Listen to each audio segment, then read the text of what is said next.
Good afternoon. I'd like to call to order the March 1st meeting of the Oklahoma City Water Utilities Trust. The next item on the agenda is approval of minutes from the February 15th meeting. Are there any questions or comments regarding the minutes? Is there a motion?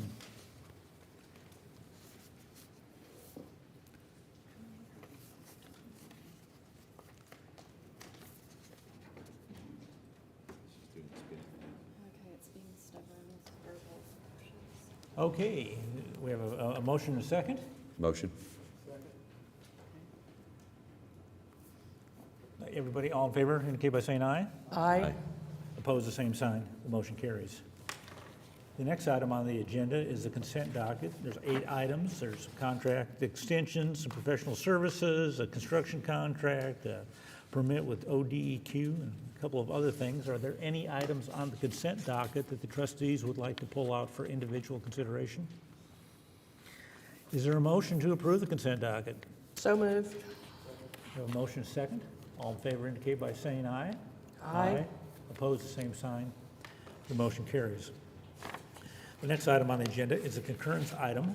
There are 2 items under the concurrence docket. The first one does not have any OCWUT funds. The second one has $19,631 of OCWUT funds. Are there any questions on any of the items on the concurrence docket? Is there a motion? Second. We have a motion. We have a second. All in favor indicate by saying aye. Aye. Aye. Opposed, the same sign. The motion carries. There are no items listed for emergencies. Under individual items for consideration, we have Amendment 2 to contract for engineering services with Burns McDonald on the Atoka pipeline pumping stations. Mr. Browning? Thank you, Mr. Chairman. We had upgrades to all 5 of our pumping stations along the original Atoka pipeline. 2 had to have some additional easement, so we went ahead and we upgraded the 3. The 2 remaining are Colgate and Macomb. We're asking consideration to modify the contract for the original engineer to provide the services for the upgrade of those 2 stations as well. All right. Any questions regarding the amendment? Is there a motion for approval? Second. We have a motion and a second. All in favor indicate by saying aye. Aye. Opposed, the same sign. The motion carries. Next up is the scope of work for process flow evaluations and system integration design and implementation services with CH2M Hill Engineers. So we hired CH2M Hill to do a number of things for us. First of all, evaluate how we do our business and identify the gaps and the overlaps. And then secondly, to help us develop future state. And then third, to help us bring in the technology to get us to future state. So in this case, they're looking at mobile workforce, training, and customer concerns tracking system. So they will evaluate the technologies, help us select technology, implement that technology to complete these 3 tasks. Very good. Any questions for Mr. Browning? Hearing none, is there a motion to approve? Oh, we do have PrimeGov back up. Let's give it a shot. Is there a motion to approve this item? We have a motion and a second. Please vote. And it passes. Mr. Stonecipher? Yes. Okay. He's logging in, but it's a yes vote for Mr. Stonecipher. The motion passes. Next up is a presentation on the cost of service and rate design recommendation. And I believe Vanessa Aguilar is going to give us a presentation this afternoon. Yes. Good afternoon, Chairman and Trustees. Vanessa Aguilar with the Utilities Department. Today we have a presentation for you on the water, wastewater, and solid waste management cost of service study. You may recall in November of 2020, we approved a professional services agreement to engage Raftellus Financial Consultants as the firm to help us carry out this study and present to you recommendations. So over the course of the period, we've been working with our consultant to evaluate initially the priorities, setting the course for the study, identifying those priorities at the beginning of the project. As we reached out to stakeholders and trustees, some of those priorities that came forward were making sure that we focused on affordability, equity, sustainability of our system, and also ensuring that we had resiliency in being able to provide our services to customers. In the course of the time period, we come to you with good news. Overall, the findings of our study that we'll go through here in the next slide is we stay the course with our rate structure and recommended price structure for our customers, with minor adjustments to the pricing over the next 5-year period. Why do we do cost of service studies? Primarily, we look at our revenue requirements over the 10-year period and ensure that we're able to fund our operations and maintenance, that we're able to fund our capital program, executing those investments to ensure that we have system resiliency and reliability, that we're also able to maintain adequate reserves, whether it's our storm debris reserve, CIP reserves, that we maintain strong financial management, that we're able to fund our contribution to growth, OCWUT's contribution in funding growth throughout the city of Oklahoma City. And last but not least, as I mentioned, rate equity, ensuring that we have equity among our customer classes and that we're also achieving our affordability initiative. And so with that, I would like to introduce our consultant, Raftellus Financial Consulting, and this is Todd Cristiano, who will go through the rest of the presentation. Thank you, Vanessa. Chairman, trustees, good afternoon. My name is Todd Cristiano with Raftellus. Like Vanessa said, we were the consultant of record for this engagement, water, wastewater, and solid waste. We've been working with OCWUT staff since about December of last year, and we're just now wrapping up. So it's been spending a lot of time putting this study together. I'll continue the presentation, and we're going to focus a little bit on the overall picture for what typical bills look like. So what you see on the screen there is a typical monthly bill for a low-volume user of around 2,000 gallons. I'll get back to that low-volume user bit in just a second. So we're looking at a total bill here of water, wastewater, and solid waste. And we can see here that using 2,000 gallons of water and having a wastewater flow of 2,000 gallons, the typical bill for that is going to go from $64.77 to $66.36, a difference of $1.59, or about 2.4%. The average change over the 5-year period between now and fiscal year 2025 is about 2.6% per year. So definitely under the 5% we were seeing in the previous study. In a similar capacity, we have a typical monthly bill for 7,000 usage customer, both 7,000 for water use and a contributed 5,000 gallon wastewater volume, and that's about the typical wastewater volume for a typical customer, 5,000 gallons winter consumption. That bill is going to go from $97.19 to $100.80, of a difference of about $3.61, or 3.7%. Again, below that 5% threshold that was presented during the last study a number of years ago. The average over the 5-year period is 3.9%. So customers with average usage of about 7,000 gallons water usage will be seeing a bill increase of around 3.7 to 3.9% between now and fiscal year 25. Let's talk a little bit about solid waste. We did an evaluation. We did a cost of service analysis. We looked at all the costs and looked at cost allocations and how customers should be charged, and provided a few recommendations to staff. One of the key thing here, as I want to focus in, is our current target reserve. The Solid Waste Fund has a target reserve of $20 million. And obviously, as we've seen, due to climate shock, we've seen more frequent and more intense storms causing more damage, requiring more funding to clean it up. And through our analysis, we went back and looked at some of the historical historical storms that you've had. One back in 2008, the ice storm of 2008 cost about $20 million. We also looked at, well, over the past 10 years or so, what's been the sum, what's been the total of some of these major storm events, and it comes up to around $40 million inflation adjusted.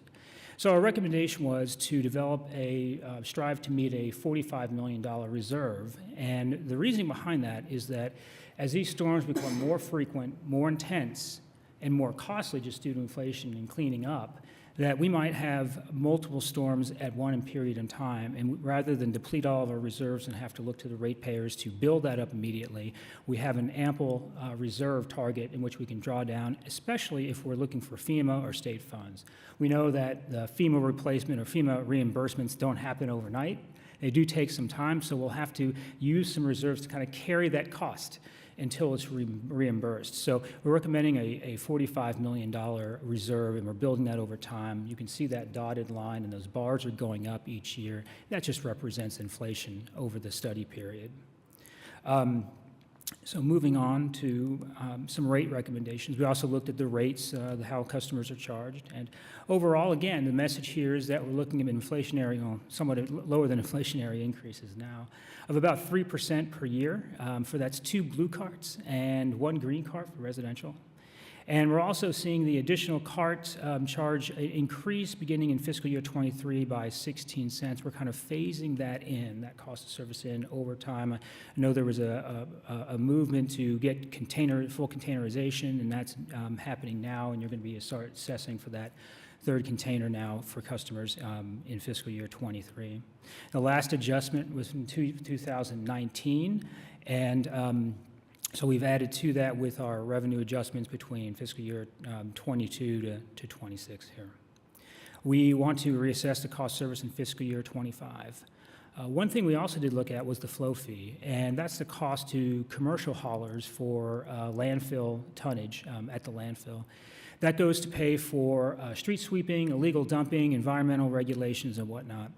And we're not anticipating a change to that fee over the 5-year study period, as that fee is meeting its cost to provide service to the customers. So let's switch gears here to water, and we're going to look specifically at single-family customers. I have 1 or 2 notes here. I'm going to turn my page here.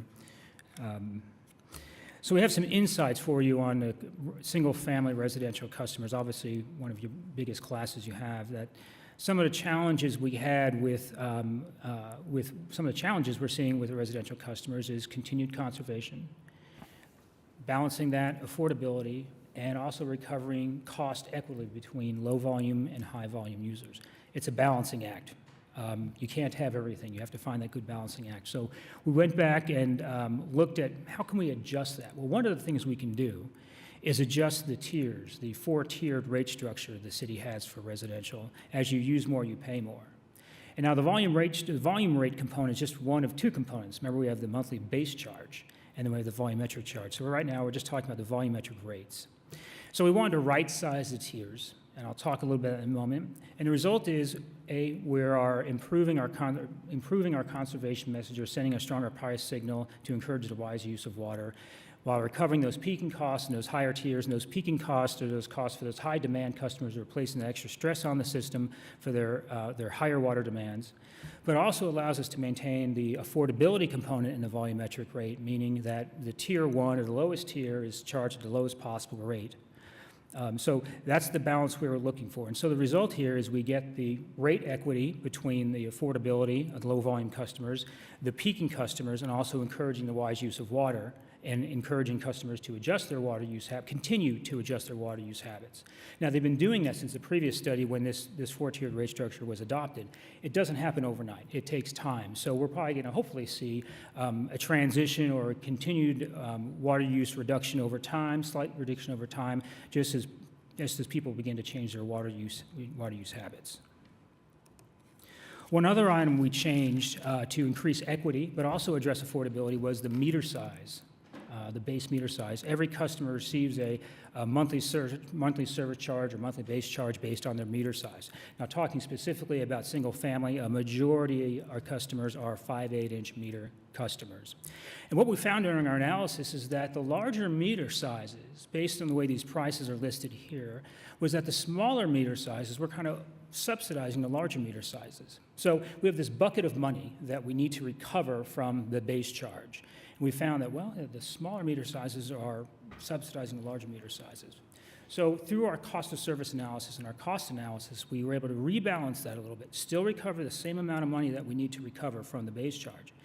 And we found that we were able to adjust the smaller meter sizes down to reduce that inequity over time.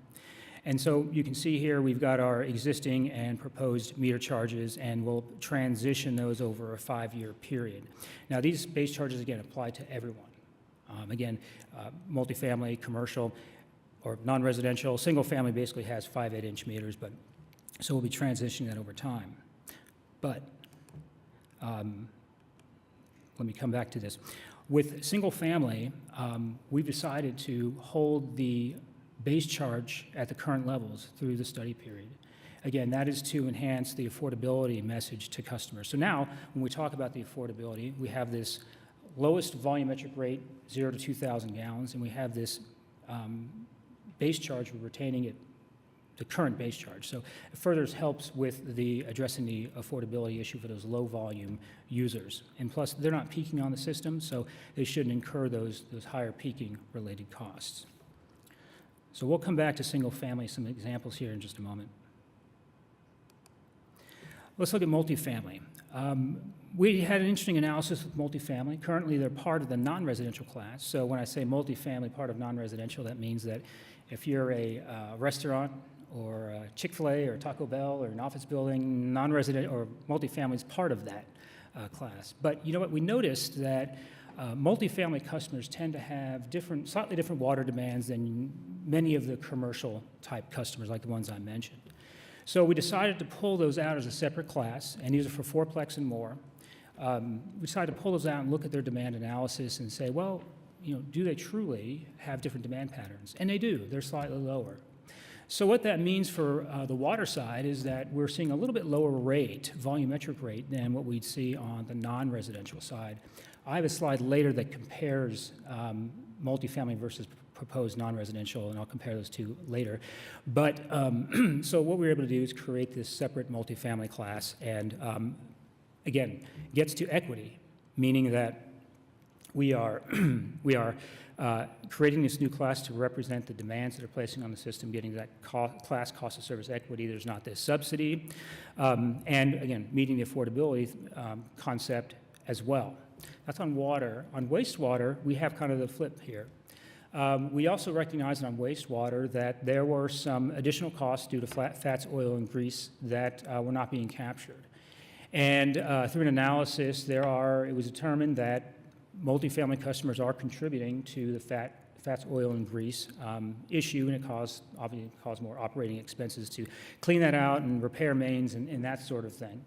So there's been some additional costs assigned to the multifamily customers on the wastewater side. So there's a balance there of some of the savings and some of the additional cost, and we'll show what that comparison is. Again, it gets back to the cost of service equity between the customer classes as well, and also sends a pricing signal to those multifamily owners to make sure that they don't contribute the fats, oils, and greases that maybe they are. So let's look at the single-family proposed water rates. Here's the 5-year trend for the rates. I won't read all the numbers here, but you can see the key thing here is that the monthly base charge is not changing through the study period, $18.38. You can see here we still retain the 4 tiers, but on that last tier, instead of going 0 to 30, we reduce that to 0 to 25. Again, we push down that tier, puts more customers in that higher tier to send that pricing signal, also recover that cost of the peak demand cost of placing that stress on the system. And it also helps keep that Block 1 and Block 2 rates a little bit lower. So you can see that when you look at the increases across the tiers across the years, you can see there's a slightly lower increase on those Block 1 and Block 2 than you'd see on Block 3 and Block 4. Makes sense because we have that higher peaking cost and whatnot. I will point out that approximately 78% of the bills, of single-family bills, use 10,000 gallons or less. Now, we're not talking customers, but bills. So if you look at all the bills that were sent out, independent of whether they're customers, 78%. So there's some in those third and fourth tiers that the idea with these pricing signals is to help bring them down out of those tiers and contribute to the wise use of water.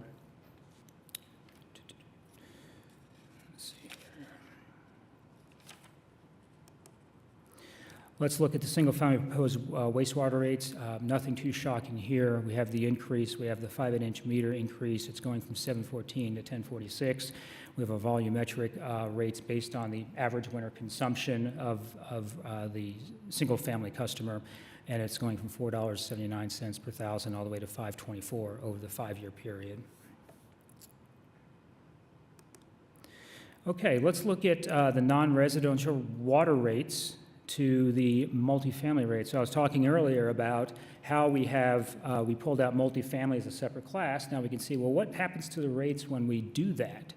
So the proposed non-residential rates are in the first table up top there, and you can see that we start out with 335, 415, and 551, which is the same for both because now they're currently in the same class. But as we go through 22 through fiscal year 26, you can see that the trend and the rates are just a little bit lower for multifamily, recognizing the fact that they have slightly different demand patterns and peaking demands than the larger non-residential class. So we're able to have some success there and demonstrate the cost of service equity, and it's really the whole point behind doing a cost of service study is make sure that we are not subsidizing one class over another. Wastewater rates for non-residential multifamily. Again, we're doing a comparison here. It's flipped, though. With non-residential, we have the table up top and multifamily down below. You can see that they're both $4.79 currently, and they will be increasing. And you can see in 2026 that multifamily is a bit higher than non-residential. Gets back to that fats, oils, and grease cost. We want to make sure that we equitably allocate that to the multifamily class to capture that. And hopefully that price signal will in turn help reduce that cost for OCWUT in the future. Okay, so let's look at an example. If multifamily was part of non-residential, what would their bill be versus multifamily as a separate class? So we did a water and wastewater typical bill for a 8-unit complex, and we calculated that under the existing and proposed non-residential rates as if they were part of that class versus the multifamily class. And you can see that even under the new multifamily class, that at the end of the day, despite that the the multifamily wastewater rates are higher, that when you combine that with the benefit in the water side plus the new rates on the wastewater side, that the overall bill is a little bit lower than if they stayed in the non-residential class. So a bit of savings there, but everything helps, and the fact that we're now recovering the cost of service for multifamily, it makes sense, and we're not subsidizing any other class. Okay, so we've got a lot of data points up here. So one thing we wanted to do is kind of bring this all together and say, well, how does this affect customers, the typical customer, and variety of customers for commercial? And so now we're looking at a water and wastewater survey here because commercial customers have their own solid waste haulers, so we want to make sure we're on an even plane.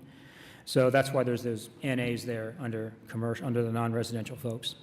So under the single-family low user, that 2,000 gallons, we can see I'll just draw your attention to row 3 there, the change in the bill of 89 cents.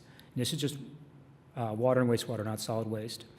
$1 per unit, still 89 cents because one unit, one single-family customer. That change is about 2.2%. So when we look at the bills over the period of 12 months, Under the existing rates, under the proposed rates, the average change over the year is 2.2% per month. And similar with the average user, it's a little bit higher. They are using more water, and that results in some more wastewater volume, just like we showed you on the low volume user of 2,000 gallons of wastewater volume versus 4,000. So that contributes there. Again, the average monthly bill change for an average user is 3.9%. And then we also looked at a large multifamily user, and again, 4.2%. The key thing here is that when you look across the percentage changes across what's highlighted in the red bar, is that we're below the 5% marker there, and that was one of the goals, was to keep these obviously as low as possible and keep them at kind of inflationary levels, and we're doing that here with all the different customer classes. So ask the question, well, what's that last row mean? The last row is, we're looking at the 5-year change. So we look at the current and proposed in 5 years, and we look at the change each year of a typically monthly bill. We do the division and whatnot, divide by 5 and all that good stuff, and we come up with what's the average change per year. And again, 2.3% for the low volume user, 4.2%, 4.6% for large multifamily, 100 units. The message here is the same, that we're able to, even over the 5-year period when we're seeing those increases to the rates, that with the cost of service, we don't see any herky-jerkiness in the rate change year over year, and that's important to know because it demonstrates that OCWUT has gone through these rate studies periodically and keeps these up to date. So we wouldn't expect a lot of changes year to year, and that's what we can show here.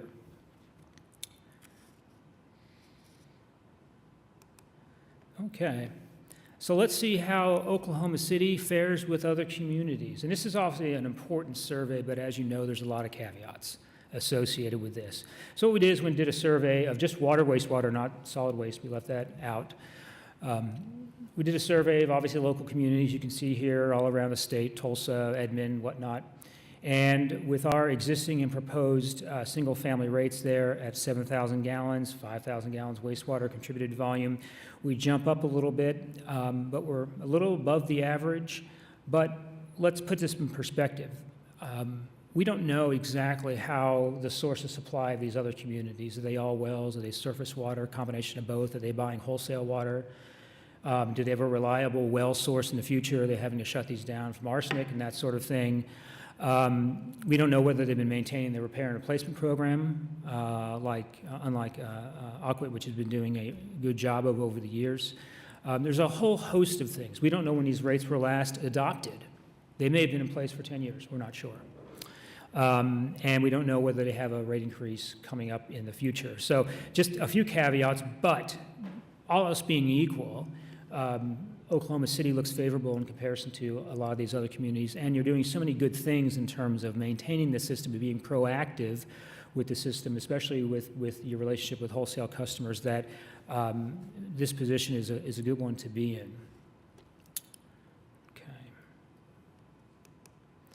Let's talk a little bit about wholesale customers. They represent about 10% of the total volume of OCWUT.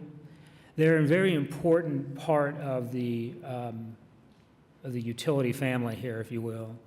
And that's because as more and more of these communities that are on wells that don't have a reliable or long-term source of supply, Oklahoma City does. And they want to obviously maintain those relationships and be able to provide a source of supply. It benefits all parties. You get the economies of scale, and it ensures that if you have a base load demand, it helps reduce operating and maintenance costs for OCWUT as well. So there's a kind of a dual benefit on both sides, and obviously being a good steward of water providers as well.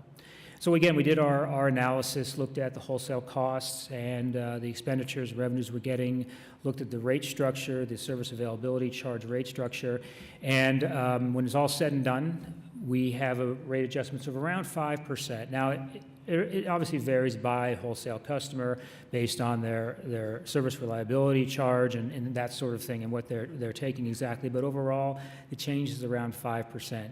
And the OCWUT's getting the benefit of having that economies of scale and having those relationships and helping provide water, hence the reason for the Atoka pipeline. So in conclusion, we could have had a lot more details provided there. I'm sure we might have some questions. Overall, it's stay the course. What's been done in the past has helped bring where we started today and to move into the future, meaning that because OCWUT is diligent in updating these studies every 5 years, you're always in a good spot to start in the next 5 years. But you can also absorb any sort of those challenges like the storm events that happened back in 2020, in October 2020. We have some minor adjustments. We've kept the increases below the 5%. In some respects, it's only 3% for some of the customers. This will allow us to continue to fund operations, meet all of our bond covenants and our fixed charge ratios and all those other financial performance measures, can fund our comprehensive capital improvement program, and growth-related projects and whatnot, maintain the reserves needed to maintain a AAA bond rating, which helps keeps costs down for future bond issues and interest rates. And most importantly, from the Raftella standpoint, when we did this cost service analysis, was to come out of this with rates and classes that were recovering their specific costs to provide service, and ensure that the rates we charged also met our pricing objectives of customer class equity, affordability, conservation, and assigning costs based on low and the high volume users. And I think we accomplished that with these rates here, with these proposed rates. So with All that, right, do we have any questions regarding the rates? I think we've all spent some time going through these graphs and information ahead of time, so I think we all are pretty well prepared. So the next item on the agenda, item C2, is to approve the resolution of the Oklahoma City Water Utilities Trust directing the general manager and the general counsel to finalize and forward the necessary ordinances to the city council. Is there a motion? Can I ask a quick question? I think one of the key things here is that you look at gasoline prices and food prices and what's going on in the economy. I think the essential thing with this is going to be rollout and communicating. I know Chris and I in the past have seen some neighborhoods where they have some water issues, and typically it's a conservation issue or it's an older home or something, but it gets out on social media and it's out like a wildfire that there's some problem. And so what's the timeline for this? How are we going to roll it out? How are we going to educate people so they'll be a part of this and help us with conservation? So the next step will be to take this item to council if you all approve today. So that will go to council at the next regular meeting. That will be presented with a summary of our rate recommendations. And then the public hearing will be the last meeting in March. And then the vote for council will be the first meeting in April, rather. So it'll be mid-April. And then the expectation is to have the rates go into effect June 1. So we're going to have some time in there to put some media information out for folks. Sure. I think that's an essential. Thank you. Yes, All sir. right. Is there a motion? We have a motion. And a second. Please vote.